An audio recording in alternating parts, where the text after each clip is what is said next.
Good morning. Hello, everyone. It is my pleasure to officially welcome all of you to the 38th Annual CSUN Assistive Technology Conference.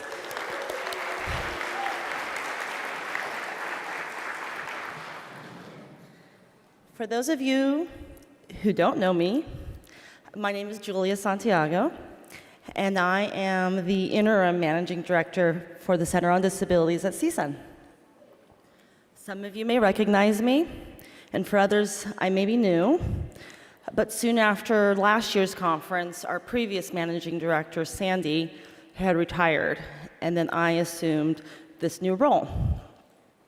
While this position may be new for me, I'm actually not new to CSUN or the conference. In fact, this is my 11th conference, and I can hardly believe it. The past year has certainly been one for a lot of change for us as a department, as well as at CSUN. And change can sometimes be hard. However, I've viewed it as an opportunity for new perspectives and ideas. And over the last few years, we've actually been more and more focused on hearing from all of you and bringing in some new ideas and doing more of what we do very well. And ultimately, what we want is to provide you all with a great conference experience. With that said, we have a lot in store for you guys this week. Last year, if you were here, we had some fun nightly social events, and we'll have a lot of that again this year. In addition, we have some new things. We know that most of you come here with the goal to connect and meet new people and see old friends. And so we have some fun opportunities for networking with our daily Birds of a Feather events each day during the lunch hour. We also have, new this year, our CSUN ATC TV. I hope some of you have gotten the chance to see that. CSUN ATC TV is now our official hub for all of our live stream content that we have here at the conference, including right now, actually, of the keynote. In CSUN ATC TV, we have our daily featured presentations each morning. We have a full schedule of live stream sessions, as well as new this year, our broadcast studio, which I'm very excited about. The broadcast studio is going to be a fun and great opportunity for different industry leaders to just have casual conversations and fireside chats. So please check out that schedule and attend as many of them as you can. We had a great time last night. I hope I saw many of you out at our kickoff happy hour. The energy in the air has been so great, and I've been so excited about this year coming back. It's so nice to see everyone. It's like returning home after being away for so long. And each year, the conference is like home for me, and I know it's the same for a lot of you. It's exciting this year to just be back together, and so I want to sincerely welcome you and wish you all a great conference week. Now I'm going to turn this program over, and I'm going to introduce you to Dr. Freddie Sanchez. Dr. Sanchez is the Interim Vice President of Student Affairs, Equity, and Inclusion at CSUN. In fact, Freddie assumed his position the exact same day I assumed my new role. And just like me, while Freddie may be new to this role, he is certainly not new to CSUN. Freddie has been a tireless advocate for social justice, equity, and inclusive practices in higher education. Over the last year, Dr. Sanchez has made it a priority to immerse himself with our department and learn as much as he can about the conference, and I'm so grateful to him for being such a wonderful support. I know he's been looking forward to being here and the full conference week, and so I know he's going to be experiencing everything to his fullest. So please help me welcome Dr. Sanchez to the stage.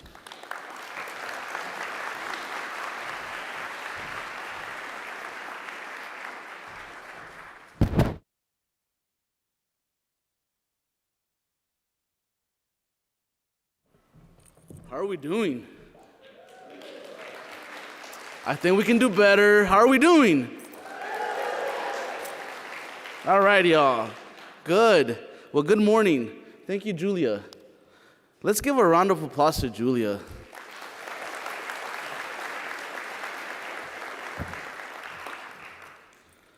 So I'm going to say on script. So here we go. It is a pleasure to be here with and welcome all of you to Anaheim. Who's having a great time in Anaheim? All right. On behalf of California State University Northridge, our president, Erica Beck, and her cabinet, along with our faculty and staff and our students, we welcome all of you today, and actually the entire week. We find ourselves today located on the traditional, ancestral, and contemporary lands of indigenous peoples. Before this land was colonized, it was cared for and called home by the Tamba and the Ahachiman peoples. Our campus at CSUN recognizes and acknowledges the Sissevitam. So in Northridge, the Sissevitam were the first people of the ancestral and unceded territory of Sesivenga that is now occupied by our institution. And it honors their elders, past and present, and the Sissevitam, descendants who are citizens of the Fernandeño Tataviam Band of Mission Indians. We do recognize that the Sissevitam are still here, and we are committed to uplifting their stories, their culture, and their community. I wanted to start today talking about and acknowledging and celebrating Native people to these lands. We oftentimes forget to do that, but over the last couple of years, our campus has been working diligently with the Fernandeño Tataviam Band of Mission Indians to create a culture on our campus that embraces our Native people. So I started today doing that. As the Assistant Vice President of Student Affairs for Equity and Inclusion, I have the privilege of working with the Centers on Disability staff. That is the staff that put this conference together. So let's give it up to the entire team that worked diligently to put this on.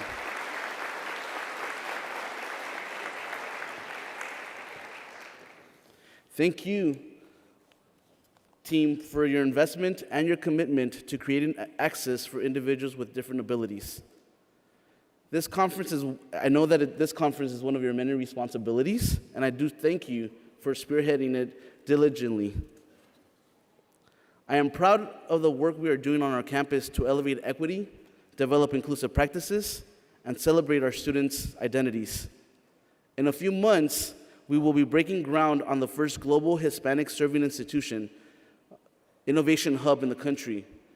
It will work to transform HSIs across the system and nation in order to increase student success and equip Latino, Latina, Latinx students and other historically underserved students with skills for high-demand careers in STEAM, science, technology, engineering, mathematics, and the arts. As we continue to engage our identity as an equity-centered institution, guided by our equity core values, we are excited to continue to charter a pathway forward for student success. Much like this conference, we are here with all of you, committed to sharing new technology, embracing research, and creating new paths for students to be themselves and succeed. We are equally excited that you will be engaging with each other, attending sessions, networking, going to other night events, maybe another happy hour. I don't know. You all were there yesterday. Embracing research in assistive technology. Thank you all for your commitment for advancing equity, inclusion in your respective fields. Now, lastly, let's thank our presenters, our volunteers, our hotel staff that are making this conference memorable. So let's thank them.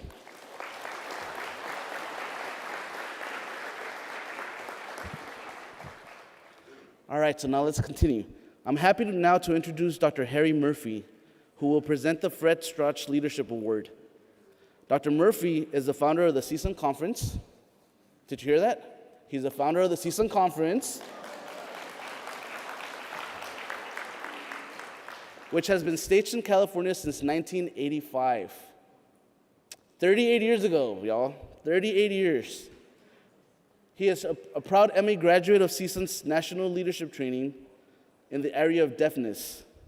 At CSUN, He has held positions as Assistant Director of the National Center on Deafness, served as a full professor in educational leadership, and as the founder and the director of the Center on Disabilities. He holds a doctorate in educational leadership from USC. In retirement, Harry and his wife, Dr. Debbie Gilden, have been speakers on cruise ships. Can I go on those too? Traveling all over the world. He and Debbie now live in Northern California. Let's welcome.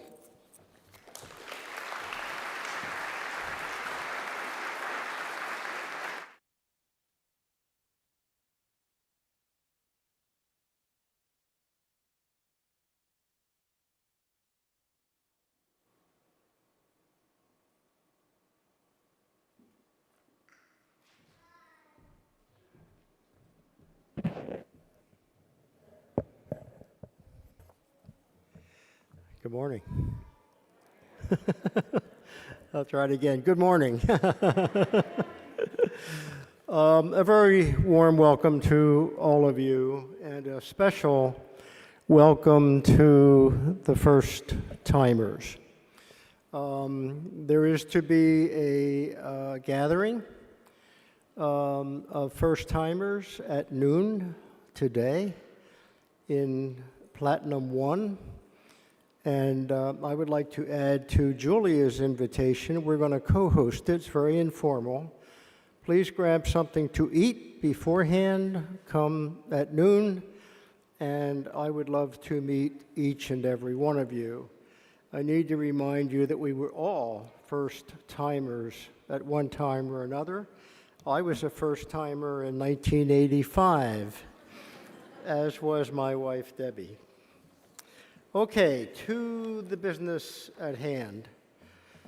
So it is my honor to present the annual Dr. Fred Strachey National Leadership Award.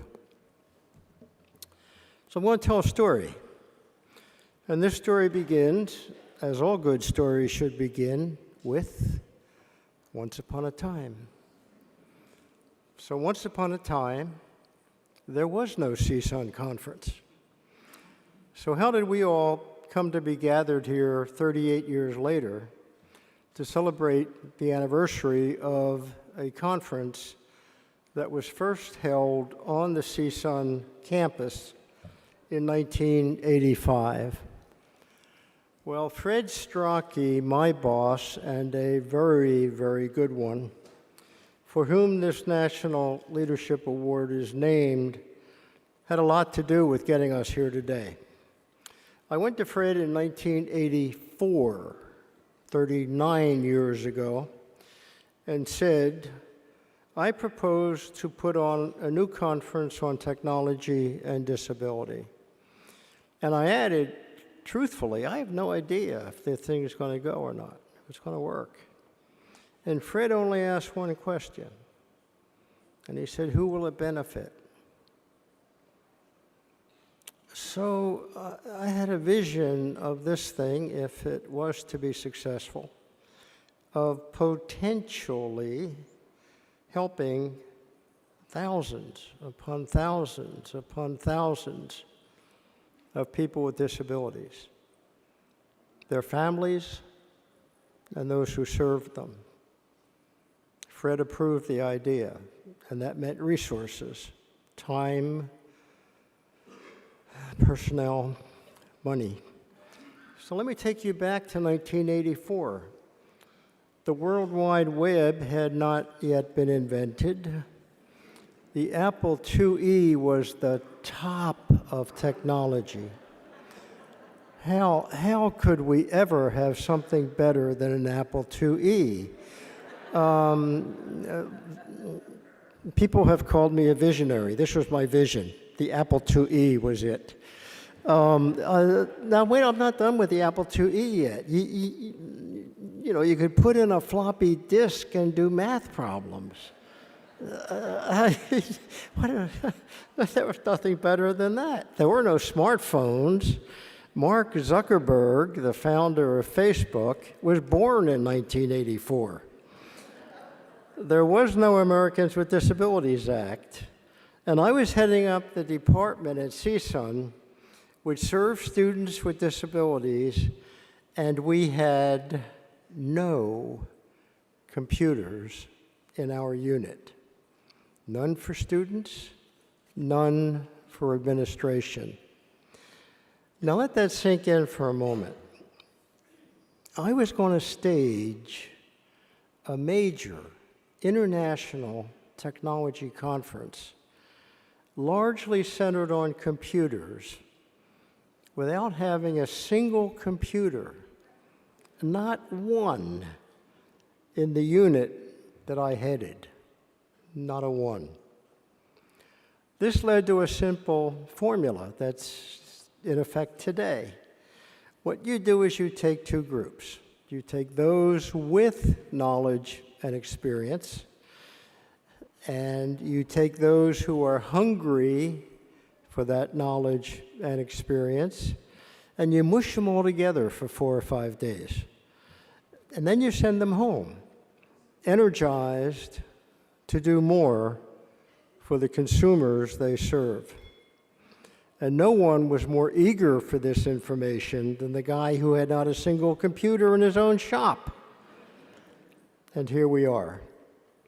So you can see how important Fred Strachey was to the success of this conference. There would be none without him. Hence the award in his name. I let Fred know this year that we had an especially worthy recipient in Keith Christian, a teacher of students with visual impairments for the past 26 years. And Keith is based at Clara Barton Elementary School right here in Anaheim. He has served as a mentor to his Clara Barton students, as well as students in the visual impairment program at Cal State LA, where he guest lectures on technology. He was instrumental in advocating for the establishment of an alternative media production center for students with disabilities at Cal State LA. In 2016, the Braille Institute named Keith the National Braille Teacher of the Year, the first totally blind teacher to earn that title. Keith is a tireless advocate for early and widespread technology, access, and an inspiration to colleagues, students, and parents. He has inspired many other teachers of the visually impaired to join him in putting technology into the hands of very young students. A demonstrated leader, he is a wonderful choice to be honored with the 2023 Fred Strachey National Leadership Award. And so in the spirit of Fred Strachey, who loves students and whose mission in life was to create other leaders, Keith Christian.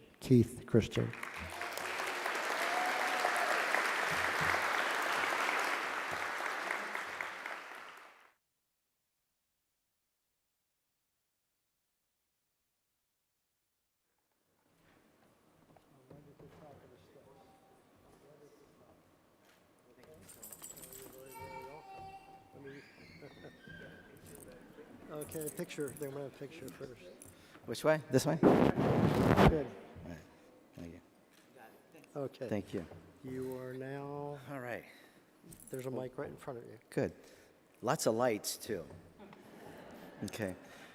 Wow, what a tremendous honor it is to be here today to receive this award.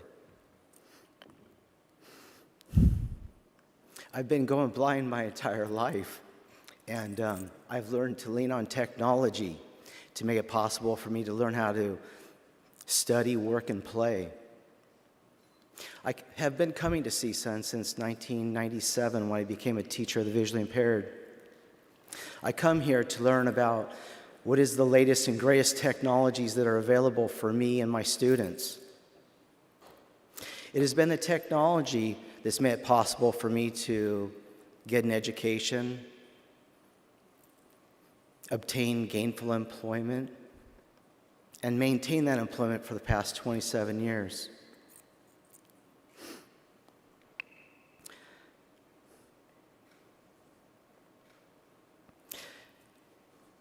What is really cool about my job is that I get to teach young kids how to use the same technologies that I have used to get where I am today. Kids in elementary school are learning how to use a wide variety of technologies, and it is my hope and my dreams that they will continue to use those technologies to get an education, to become gainfully employed, and realize their own dreams.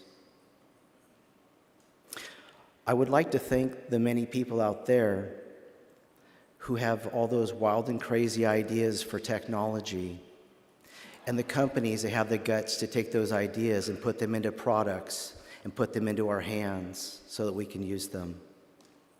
I would also like to thank the CSUN Conference for holding this event every year. It is a very special place to come and be, especially when you need to learn about the latest and greatest technology.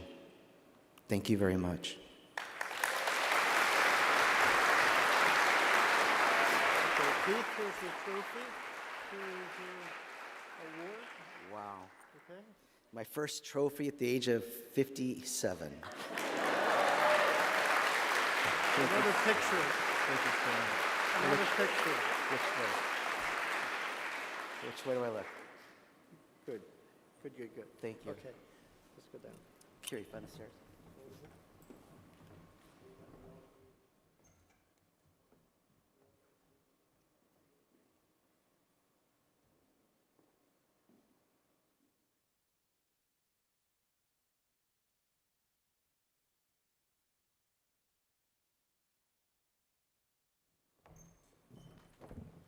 Congratulations, Keith.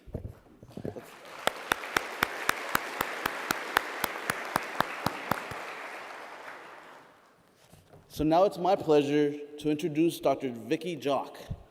Vicky is a professor and a graduate coordinator for the Department of Kinesiology, the academic director for the Masters of Science Assistive Technologies, Studies and Human Services, and a member of the panel of chairs for the CSUN Assistive Technology Conference, the Journal Track. I would like to welcome Vicky to the stage to present the Arthur I. Karshmer Award for Assistive Technology Research.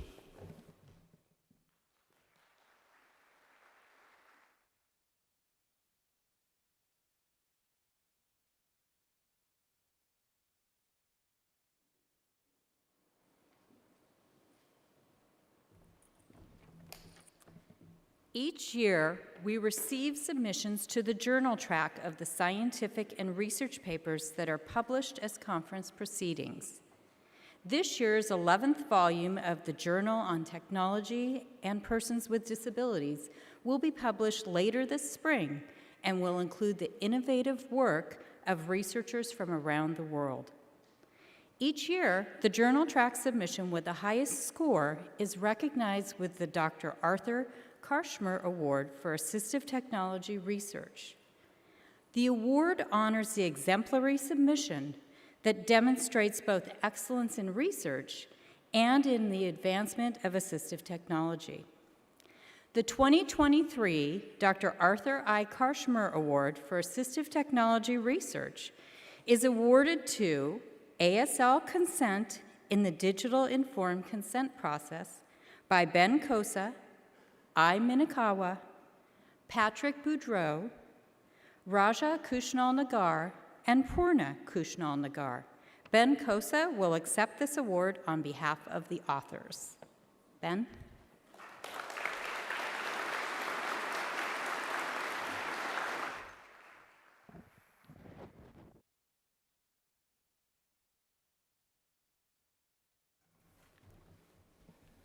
Didn't have time to print a script, so I brought my laptop up. I hope that's okay. And sorry if this is blocking my face. But, this is my first time at this conference, so I just want to thank everyone first for giving me such a warm welcome. I've never been to a conference before, period, so this is my first one, I don't know, wow, I didn't realize that it would be so welcoming. I also went to the happy hour yesterday, and wow, I don't know.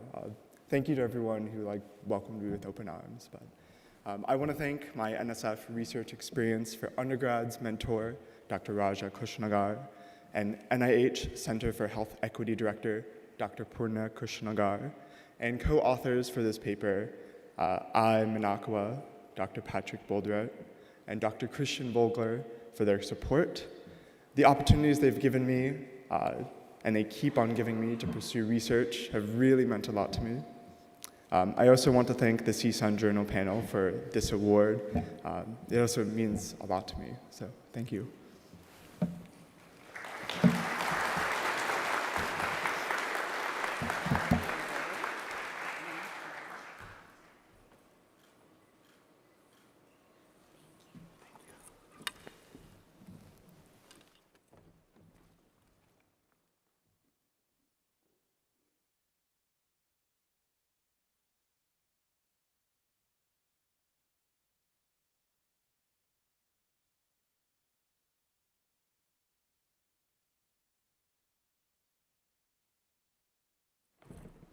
I told Julia if she was okay with me doing this because I will forget something, and I almost forgot to come back up.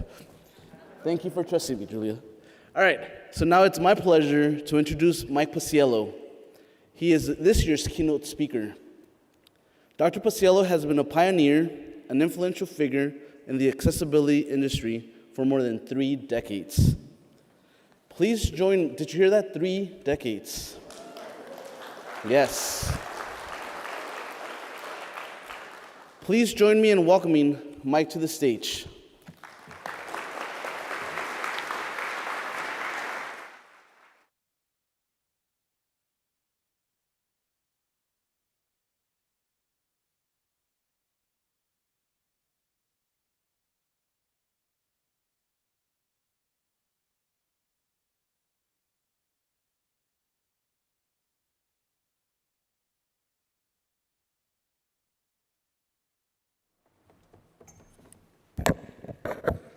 I need to respectfully correct you, Dr. Sanchez.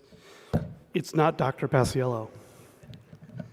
I'm going to make an adjustment to the user interface here because, as we all know, they never tend to be done right. They certainly have a difficult time designing anything that is actually usable and accessible these days. And yet, somehow, that's why we're all here, isn't it? Harry mentioned 1985 as the first CSUN conference. And we had dinner last night, myself, my wife Karen, and Deborah and Harry. And we're kind of going through the history. So I knew I had been at one of the early ones, but I knew I had not been at the 85 or 86 one because they were on campus. And I also thought, and this is how I know I'm not a doctor, I thought that I was in my 20s when I first started coming to CSUN. And I did the math. My first CSUN was in 1990, which was at the LAX Marriott. So for those folks that were out there, have been around, we had some great times there at the LAX Marriott. And it's true, as Harry would stop me from running around in the hallways, because I was running around just trying to get to every session I possibly could to learn about screen readers, which, by the way, back then were pretty much hardware solutions. So can go back that far. There was no web yet. But in fact, I did the math last night, and I was 31. So either I don't show my age, or I can run very fast. Last year, you'll recall that I was supposed to be here speaking. And literally the day before I was supposed to head out for for my flight, I got COVID. And if you can't go through any talk without talking about COVID, at least understand that this moment in being here is it's important. My career started here. It started at CSUN.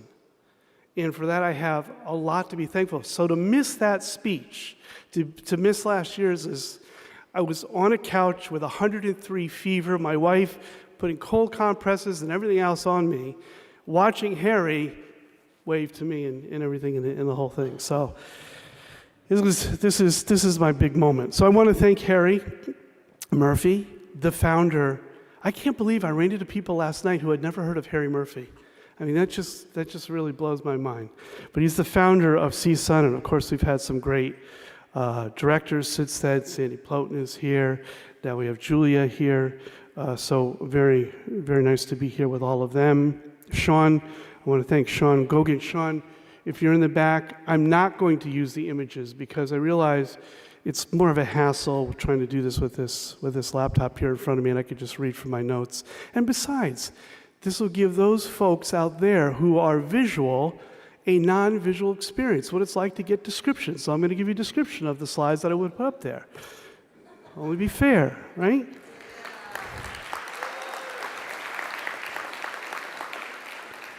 I certainly want to thank the CSUN board for inviting me to be a speaker here. This is a great privilege, as I mentioned before. If I could just take a couple of seconds to give a special tribute to some friends that we have lost since last year. And I mean some very, very close, personal friends in our industry. Now, I know everyone knows Judy Heumann died last week. And she's one of my heroes. For sure, she is one of my heroes. I know Tony Clitto, I know Justin Dart, I know Judy Heumann. These were the founders of the ADA from my perspective. There are others certainly that were involved, but to lose her, and I had just been talking to her a couple of weeks before she passed. So we lost Judy this year. We lost Jim Tobias. Many of you may have known that when I served as the chair of the Section 508, the TITAC committee. Tim Krieg is out here. I just saw him a couple of minutes ago. Jim and I were the co-chairs of that committee. We lost him earlier this year. We lost our good friend, Jim Halliday, who was practically one of the founding fathers of this conference with Humanware and all the work. And I remember Jim very fondly and doing a lot of work with him in the years past. And then we lost another close friend of mine, Earl Johnson. Earl had been with Sun Microsystems for many years, had worked with the X Consortium and accessibility at that level. And so those are four individuals who I think just exemplify why I'm here tonight, why all of us are here tonight, this morning. It used to be at night, this morning, because we love what we do. We have a passion for what we do, and all four of those individuals exemplify them. It really is a privilege to be here. This to me is, I've been telling Karen, my wife Karen, you can't know how excited I am to be here, to be able to talk to friends. Now I'm scared, I'm nervous, quite obviously, but it's amongst friends. So if you're going to be nervous, if you're going to make mistakes, make them with friends, right? Author Dan Burns made the statement, find your passion and wrap your career around it. And that, I believe, is what I've done all my life. Somehow, in around 1983, a boss of mine that you'll never know, you'll never, his name was Bob Uraska, asked me if I would take up a little small volunteer project at the company. I worked at Digital Equipment Corporation at that time, which doesn't even exist anymore. It hasn't for a long time. And I was a technical writer. And he said, Mike, I just need a volunteer to go, and we have this relationship with the National Braille Press in Boston. And many of you probably remember Bill Rader was the director of MBP at that particular time. And so all I had to do was take our computer docs. Now, computer docs for operating systems, which is what I wrote back then, they weren't this, like 40-page. They weren't electronic for all intents and purposes. I mean, the source files were electronic. They were volumes. They were large volumes that stacked 10, 15, 300 to 400 page. These are print pages now, documents to discuss operating systems. And one of the big motivators for that, by the way, for doing that was Judge Leonard Sohanek, who was one of the founders of the 508 movement. So he said, just the National Braille Press, once or twice a year, maybe they ask for our books so they can convert them to Braille. And he said, so if you could do that, that'd be great. We'll mark it up on your resume. And I was looking for anything to make my resume look good, so that's what I did. I don't think 4 or 5 hours after he gave me those books, I got a call from Bill Reeder saying, hey, we need all these volumes of books, so these operating systems that we were doing, again, that don't exist today. So I brought them down. Bill introduced me to Braille. And at that same time, I couldn't believe I was actually working on the first notions of SGML. Now, if you don't know what SGML is, it's the Standard Generalized Markup Language, and that is the predecessor to HTML, which everyone on the web pretty much knows what it is. Back then, we were working on the initial versions invented at IBM by Dr. Charles Goldfarb, and I was playing with it and learning markup languages. And it occurred to me after watching the painstaking practice of converting a print document to Braille, the amount of work and the time that it would take. And here I am in my office creating electronic documents, marking them up, and spitting them out to PDFs, predecessor, PostScript. So that, you're starting to get an idea how old I really am. So long story short, that's how I got started. Then I met George Kirscher. I'm not sure if George is here today. I'm pretty sure Daisy and the folks are supposed to be here for the EBRF, Electronic Braille. I'll talk about that in a little bit. Standards, meetings that are going on here. But George said, hey, you need to go, or we need to go to CSUN. And that led to the first meeting of the International Committee for Accessible Document Design, ICAD. So now you know a little bit of that history. And the first meeting of that group was in CSUN at LAX in 1991, I think, even though or 1990 when I was there. So I have much to this conference to be thankful for. I have 3 mentors in life. Dr. Murphy. This is the part where I get to say doctor. They really all are doctors. Dr. Harry Murphy. I know Greg Van der Heijden is sitting out here somewhere. Dr. Van der Heijden, again, one of my mentors. Greg got to meet my wife, Karen, last night, and embarrassingly had to tell her that at one time, Trace was trying to hire me, and Greg was doing everything to get me to come up to Trace. And I was like, this is like the big moment for me in my life. But I didn't have the educational credits to go and be hired at a university. So again, that gives you a little bit of my background, where that is. But Greg and I have worked together for as long as I've been in this business. He has taught me, helped me to understand things that I didn't understand. And this really helped me later on in my career in starting up TPG, was the importance of users, of people with disabilities, in how the design of an interface, as I call them, and to me, an interface is this podium, right? It's anything that we interact with, right? Whether it's hardware or software, is to ensure that with everything I do, I think about the blind, I think about the deaf, I think about individuals with physical or mobility disabilities, dexterity disabilities. When I look at anything these days, I look at it from the perspective of a person with a disability, even though myself I'm not, which taught me another great lesson in life. I think I know how something should work or operate as a person because I know so much about people with disabilities, having been in this business now for 35 or 40 years. You don't.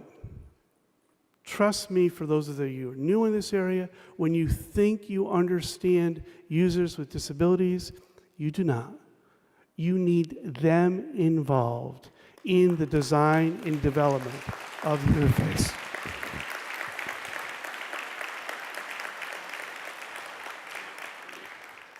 Thank you. So, find your passion and wrap your career around it. Not that hard to really do. Viktor Frankl once said, I said a third doctor. I'm sorry, just looking at my notes here.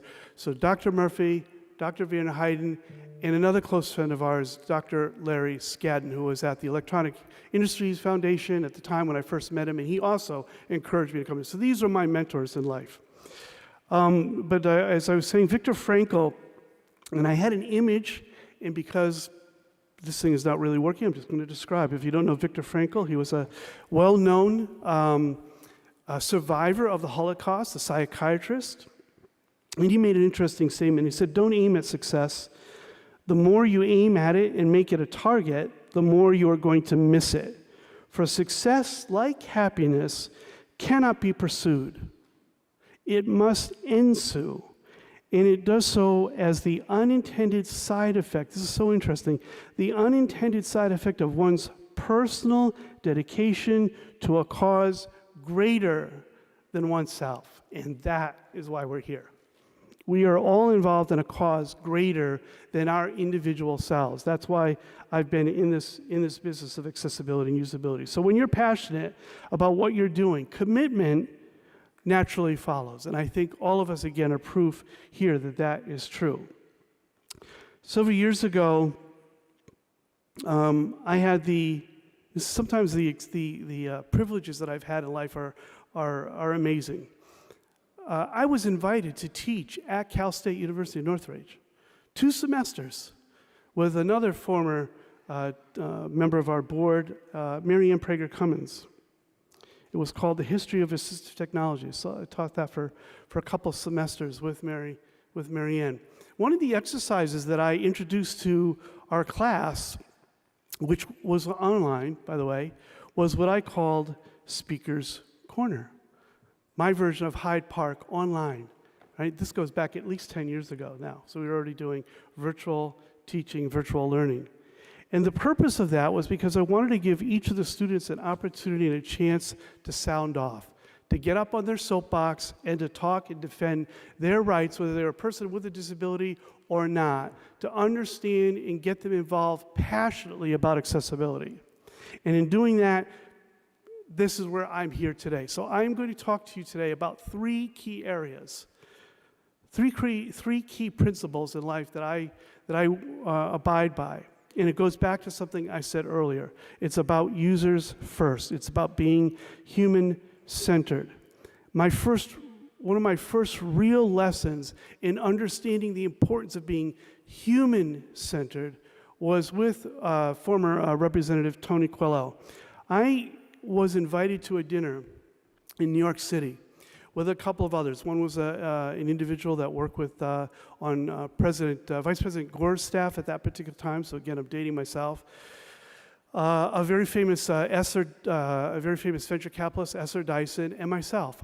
I don't even know why I got invited to this meeting. I know that it had to do with technology and people with disabilities, but why they picked me out of the millions of others of individuals who have made greater contributions, I don't know. But I had the privilege of being there.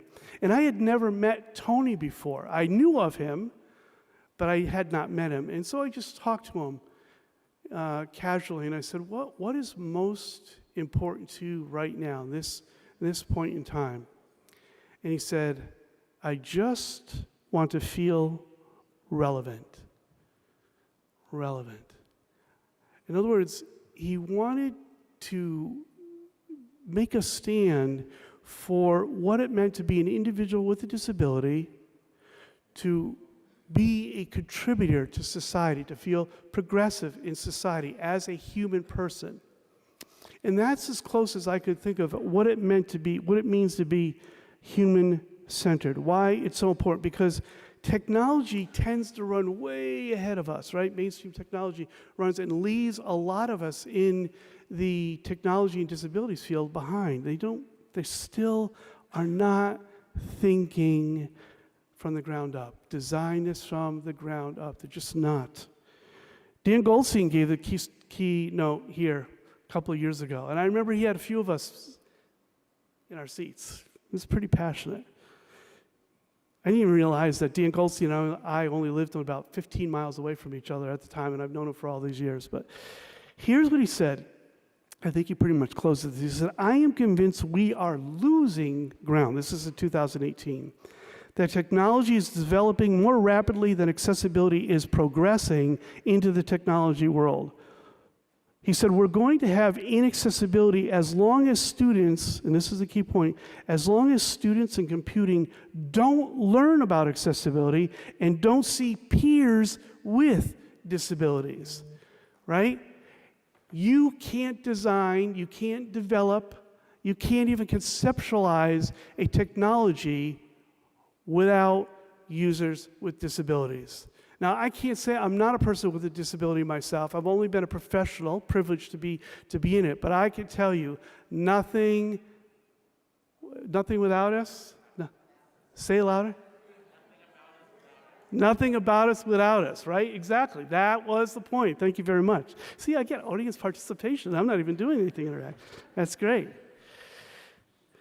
We have to value everyone in the design and development of what we build. Do you remember Aesop's fable of the golden goose? So this farmer has a goose. One day he goes in, he discovers that the goose lays golden eggs. Be a wealthy man from being a farmer. And every day he goes, he checks the goose is laying a golden egg. And suddenly it occurs to the farmer, hey, if I just, excuse the expression, kill the goose, I can rip out all the golden eggs it's laying. And as you know, the fable goes, he doesn't. He goes, he kills the goose, and he's got no more golden eggs. The key point of that, besides this lesson on greed, is the importance of valuing human capital.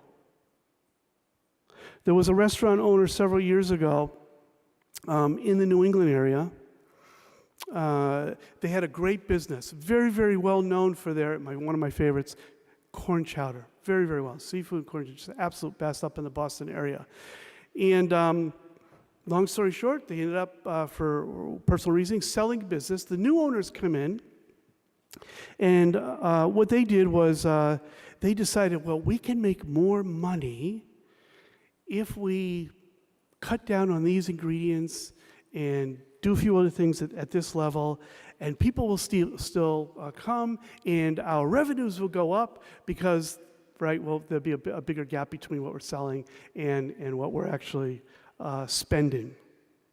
Always the money. Always the money. But they forgot about the asset. They forgot about the people. They forgot about their customers who are intrinsic to their business, to what they do. And once people started to realize that corn chowder and that seafood chowder was watered down and didn't carry the flavor, the goose, the eggs were gone, and people left, and that restaurant had to close down. Well, this is the same lesson that we need for those that are here in the business of accessibility and assistive technology. You need to value your customers, and your customers are most of the folks that are here, people with disabilities. Value them. They are the key asset to our business. Think about them with everything and anything that you do before you make decisions. They are the value add of business. I had a conversation about 2 months ago with a CEO of a multi-billion-dollar internet multinational company. And he talked about how they had 160, as a company, 160 million individual customers. And he was now talking to a number of executives, and he said, all I want you to do is get $10 more from each of them, because that'll result in approximately $1.5 billion in unperceived revenue. And we went around and everybody's asking everybody else's opinions, and he came to me. And again, why I was at this meeting, I still wonder. You almost think I was like a spy or something, but I'm not. And so I said, well, you know, if that's the, Karen, can you take my phone? There are actually people trying to call me during the middle of this. But you know, here at CSUN, trying to talk. He said, I said to him, you know, using your math, this $10 times each customer, individual customer, I have an easier statement for you. an easier calculation. I said there are approximately, depending on whose statistics you're looking at, 1 billion individuals with disabilities throughout the world. I just want $1. Can we get $1? Can we dedicate our business for $1 for every individual with the disabilities? That is $1 billion in unperceived revenue. You see how people and businesses think? They're not thinking that. They think that we're still a cost of doing business. So again, I come back to my first principle. We need to think about users and people first. We need to think about the trust factor as it relates to trusting those individuals, our friends and our colleagues, to help us to design better software interfaces or hardware interfaces, whatever the technologies are. Several years ago, Sarah Horton, a close colleague and friend of mine, I think David is here. I'm not sure. David, are you out there? I'm not sure if I see you there. Sarah is now back at Harvard, but she and I composed a few interesting questions. Now, the reason why we composed these was because we were working with a university who had recently received a paper, shall we say, a notification from the Department of Justice, an OCR. And so here we're trying to change the mindset of these individuals, the provosts, and others, their chief technology officer, chief information officer, about the importance of accessibility, and they were getting it. But Sarah and I constructed these questions. I want you to just listen to them and just think about what they mean if we really, really wrapped our arms around them. The first one was, what if we define accessibility as making a commitment and demonstrating progress? What if that's how we define accessibility? Making a commitment and then following through, making a promise and keeping a promise, okay? First. Or what if accessibility investment was for new products rather than fixing existing ones? Because you and I know as a business, the amount of work that goes into retrofitting or fixing an operating system or an application or an app on a mobile device, it takes a lot of work to go back and redo it. And generally speaking, it's an iterative process that goes on, and sometimes it goes on for years. When I ask companies like Microsoft and Google, Apple, about applications that are intricate to their operating systems or to their desktop suites or their office suites, how many years that they've been working on those, and I'm not going to ask for a show of hands. But if I asked how many still find errors and issues in those applications that have been 25 or 30 years old, how many folks do you think would raise their hand? I have a good guess that it would be more than 75, 80% of us would know that they still are. So what should we do? Let's give up. Give up on those companies that are here, Amazon's, Microsoft, Apple, all of these companies. Should we just quit on them? I don't want to do that. Why? Because they are committed, and they have friends and colleagues that we've worked with over the years who are working as hard as they possibly can. So make a commitment to progress. But keep your promises. If you say you're going to do something, don't say it and not do it. Need I remind you, the first renditions, the first versions of the 508 documents that we used to first give out, the VPATs, which were a good idea in concept, because the idea was to get companies to report back, more or less, the level of accessibility of their products that they were selling to the federal government. What they turned out to be was a great way for sales and marketing folks to mark those things up and say, yeah, we've got the panacea of all panaceas. It doesn't work. That doesn't create trust, which leads me to my second principle.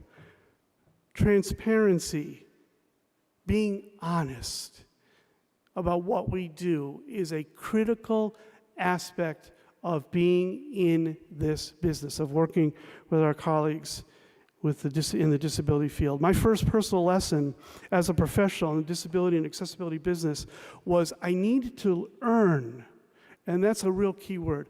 I needed to earn the trust of my friends and colleagues that were individuals themselves with disabilities. You can't just walk into the NFB. Mark Riccoboni is down here in front of you. I could just walk in to the NFB and say, hi, I'm here, and I've got a great idea as a sighted individual to make your software accessible and usable, to make these documents so that they're easily renderable through a screen reader or a screen magnifier for those who are low vision. It takes work. And by the way, my work started again here at CSUN, earning trust, working with individuals who were themselves individuals with disabilities, and being honest about what I knew and what I didn't know, what I understood and what I didn't understand.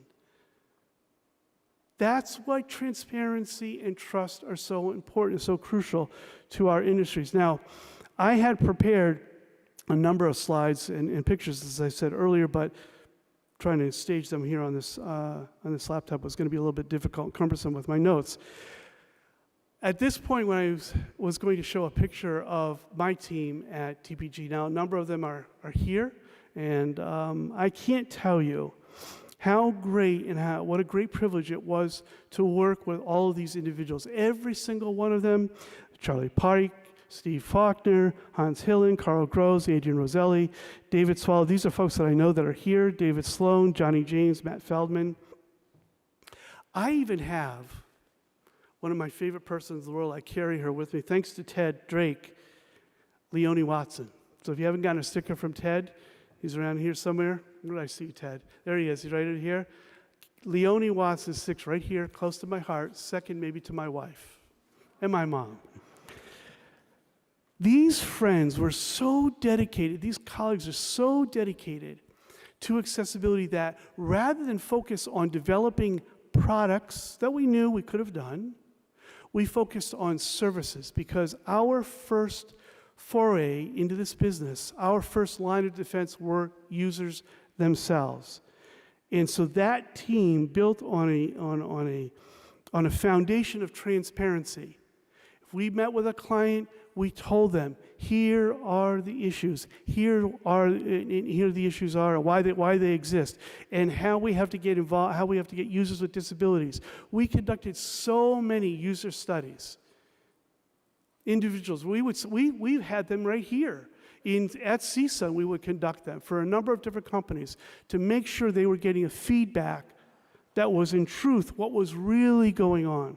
So being transparent, developing products and services, transparency is a key. I'll tell you a personal experience of also why trust and transparency are important. Some years ago, TPG was actually being sued. And it was scary because I thought for a while there was a possibility that we might have to fold the business. It was an accident, it was a mistake. But it was nerve-wracking for me because we had about 30 or 40 people working for us at the particular time, and their lives were just as important to me as my own children. So I'm thinking about this, and where was I? I was at CSUN. And there was a special event I was supposed to be attending, and two people walked out of this conference room that I was about to walk into. And you probably know them, Tim Springer and Preeti Kumar. Tim is the CEO and founder of Level Access, and Preeti Kumar is the CEO and founder of DQ, who, along with TPG, they were my competitors, right? They weren't the evil empire, but they were my competitors. But they knew I was going through this whole thing. They knew the company was going through this whole thing, and you know, they both came up to me, pulled me to the side, and said, Mike, no matter what happens, we are here for you. That's trust. Do you have that kind of trust in your life? My two competitors, if you will, came up to me, and they were going to be there for me. That was because we had a relationship based on trust. So please, please use transparency and trust as the basis for your business. Third principle, I gave you my phone. Can I have my phone for just a moment? I'm sorry, hon.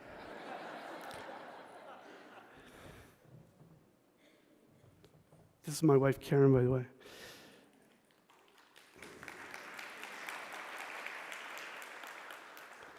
All right, let's see, should be here. Yes. It's the only quote I didn't write down, and that's why I knew it was here on my phone. F. Scott Fitzgerald, you probably know him, he's a well-known writer. He said, one of my favorite quotes, the test of a first-rate intelligence is the ability to hold two opposing ideas in mind at the same time and still retain the ability to function. Have you ever done that? Have you ever had two things, right? You've heard of opposable thumbs, right? Two opposable ideas at the same time and still function. Sometimes we get polarized by what happens. Note what he says. One should be able to see that things are hopeless, yet be determined to make them otherwise. I've lived by that creed and that saying that Fitzgerald wrote there.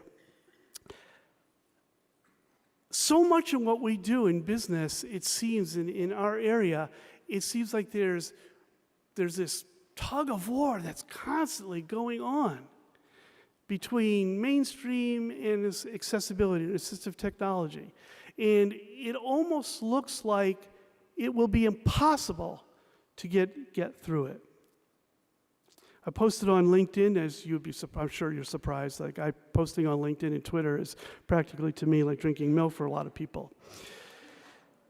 I said, we have tools, we have human capital, we have motivation. So someone tell me, why can't we solve the wide-scale challenge of holistic, inclusive, universal, and pervasive accessibility? Why, after 35 or 40 years that I've been here, we're still trying to figure it out? I don't understand that.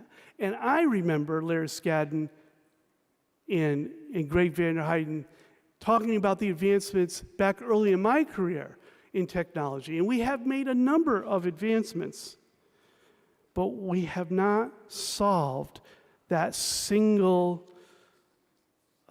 goal of achieving absolute, holistic, pervasive accessibility so that regardless of what I build or what I design, it's already inherently usable by individuals with disability. Now, I know some people are going to say, well, you can't make things 100% accessible to 100% of the people with disabilities. I understand that.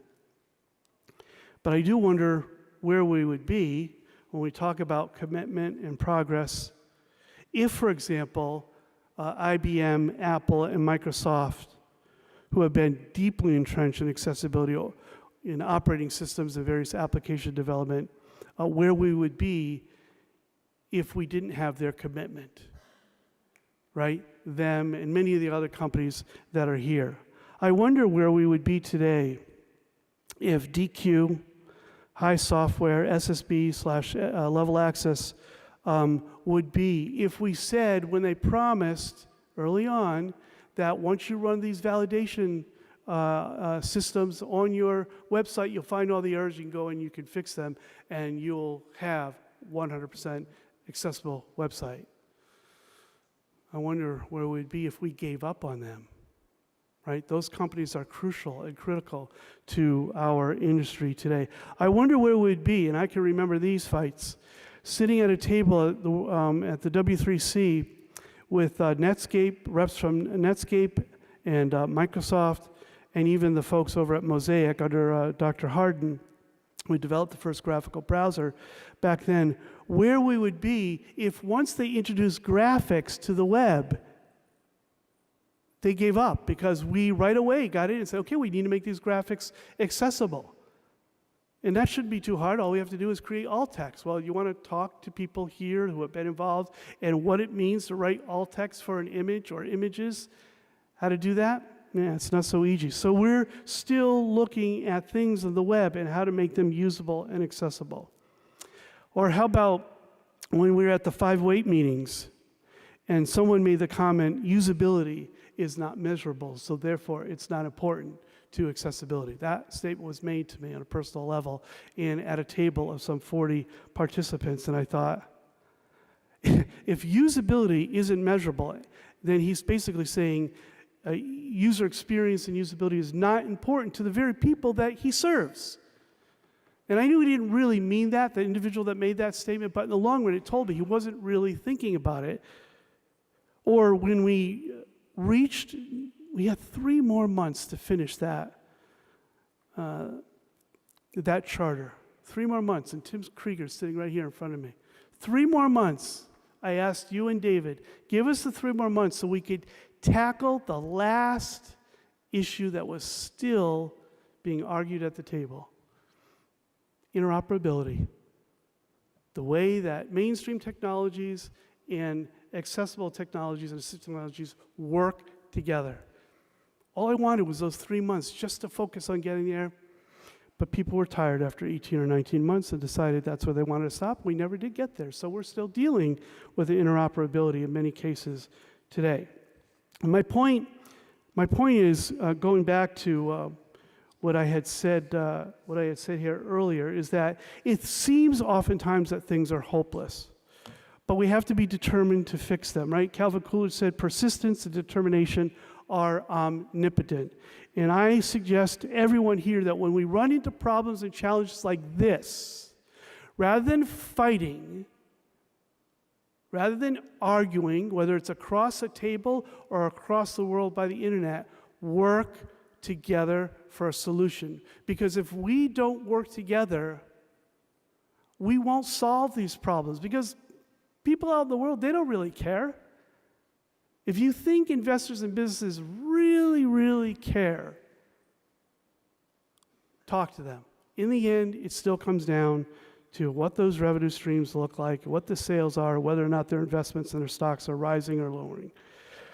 We have to be determined to overcome these challenges that we have. Now, we can compare that to some of today's applications that are driven by AI and automation, but are not inherently user-centered. I mean, when you think about it, artificial intelligence basically says we can have a machine do something that, in place of the thinking capacity, if you will, and the decision-making capacity of human. Well, we're talking about humans with disabilities. Pretty soon, humans, regardless of what their abilities are going to be in trouble when we have machines doing all the thinking and software doing all the thinking for us. So like anything else, they're tools, they have to be used the right way. However, the focus that I want to make, or the point that I want to make here, because so many of us here are involved in the AI world, is please, even the development of these super apps, we'll call them, please don't forget people with disabilities. Involve them in the design. Keep them first in all that you do. How much time do I have left, Julia? 20 minutes? Oh, good. I get to tell more stories. Let me tell you how this works. And I just saw one of my friends, Makoto Yuki, is here. I got invited out to Tokyo many years ago after I'd written my book, and we were doing a publicity signing and at that particular time, and I was in a car, and I had my Japanese translator with me, and we were going through, like we were doing it, going through my notes. And I said, I'm going to be talking about accessibility. And I used the word accessibility several times. And finally, my translator said to me, Mike, there is no word in Japanese for accessibility. This is back then. There was no word for it. And I said, no word for it? My whole talk is on accessibility. How am I going to get through this all day? And so we're still talking, and I'm panicking. I mean, I am panicking big time. I had all kinds of things to talk about here. And we came to a four-way. We're in the car, so four-way, 4 lights. And something very interesting happened.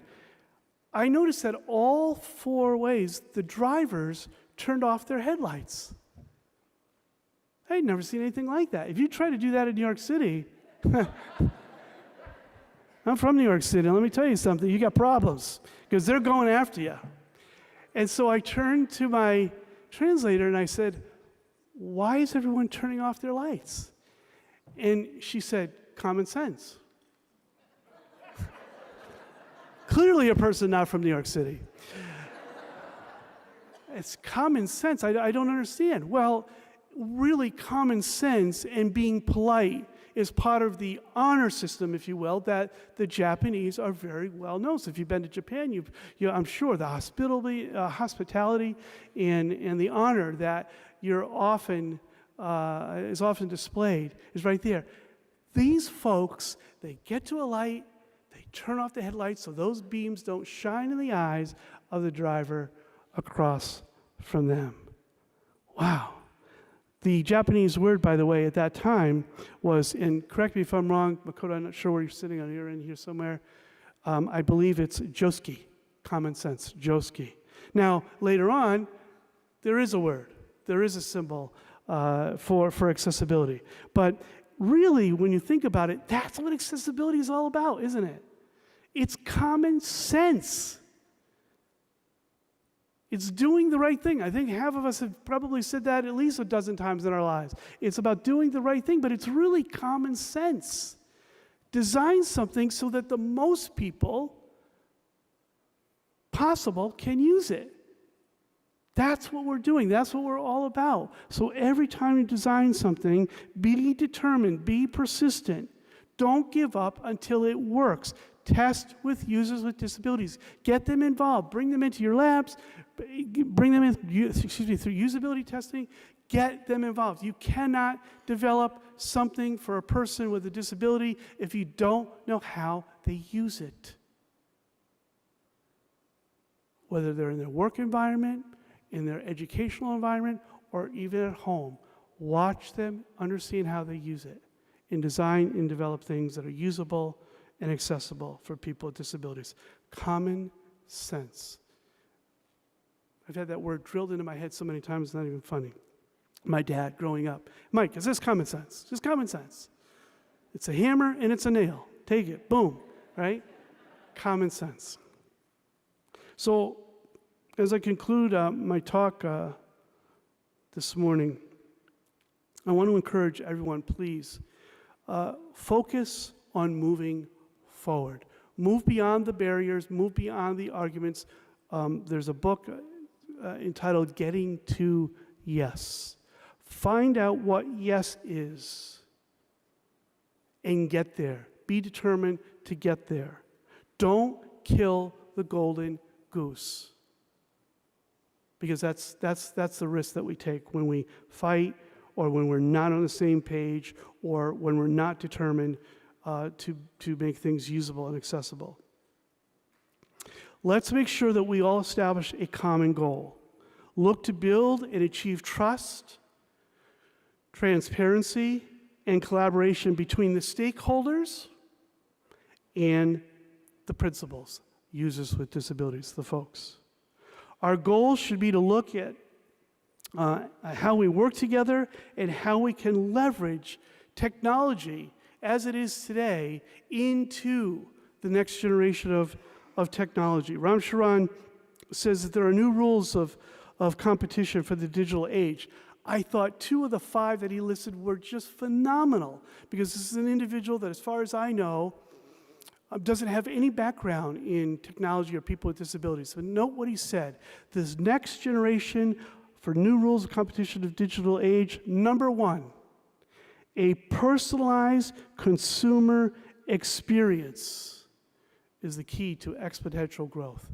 A personalized consumer experience. Isn't that what we're talking about? Isn't that what we do every day? We're personalizing that experience so that it works for all of us, regardless of our disability or our abilities. The second thing, this was, I think, third in his list, people, culture, and work design form a social engine that drives innovation and execution personalized for each customer.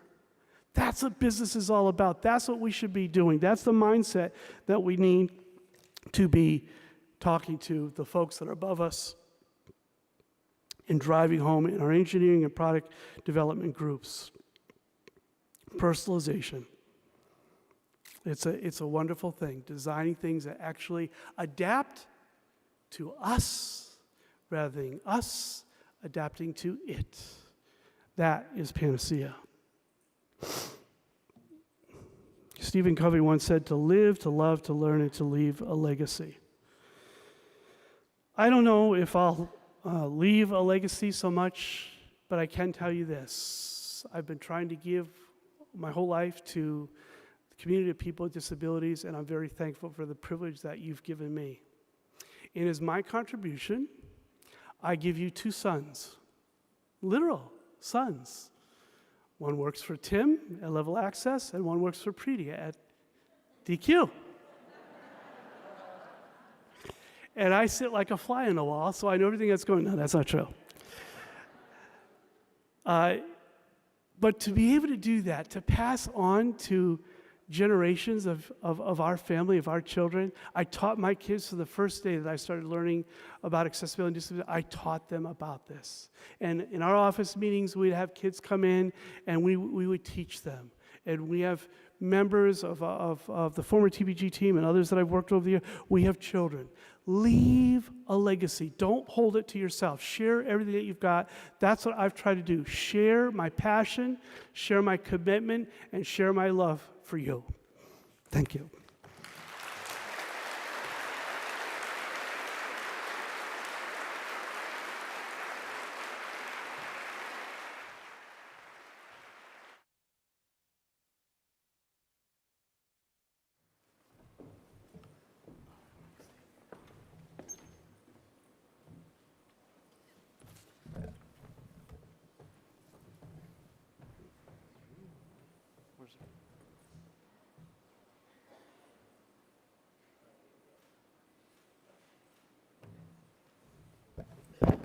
Mike, thank you. Thank you so much. Who was inspired today?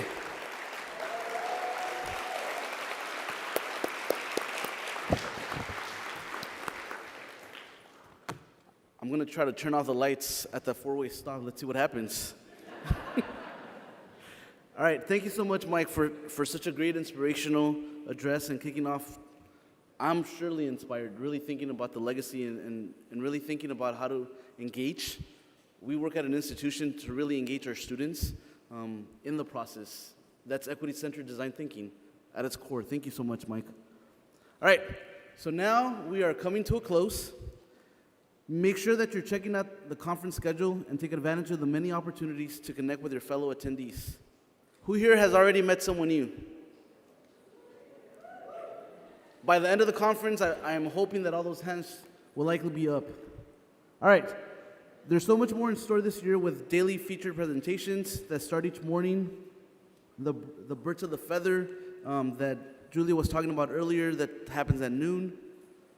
There's lots of breaks, the nightly social events, continue those happy hours, and new this year, the CSUN ATC TV broadcast studio. The studio has a full schedule of fireside chats with various industry leaders, so if you have not seen it, I believe it's to the right-hand side of this room. Don't forget to join us this afternoon for a special exclusive preview of the exhibit hall and bring your appetite for the welcome reception tonight at 7 p.m. in the Planet Foyer. Again, tonight at 7 o'clock, we're outside here. Finally, I would like to thank all of you and all of our sponsors, our exhibitors, that truly make this conference a success. Enjoy the conference, enjoy Anaheim. It's gonna start raining tonight, but enjoy the weather. All right, y'all.